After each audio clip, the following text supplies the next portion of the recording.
Kenapa? Ini sektor yang paling suci, ini ya sektor yang dimana penghormatan terhadap Tuhan, penghormatan terhadap spiritualisme tertinggi itu dimanifestasikan.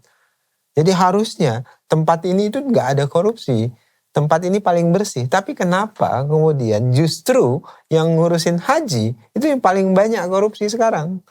Nah itu yang jadi keprihatinan presiden. Maka presiden ketika membentuk kementerian ini menyampaikan, kalian sebagai orang yang memulai Kementerian Haji ini pastikan wajah utama dari kementerian ini itu adalah integritas. Wajah utama dari kementerian ini adalah sikap anti korupsi, sikap anti rente dan segala macam. Itu yang disebut presiden.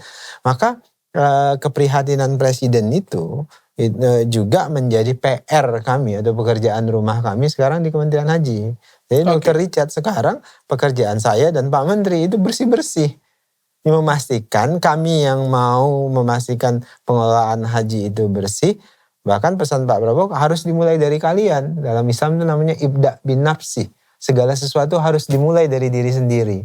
Maka menteri dan wakil menterinya harus dipastikan orang-orang yang tidak pernah terlibat dalam praktek-praktek kotor, korupsi, perhajian dan sebagainya.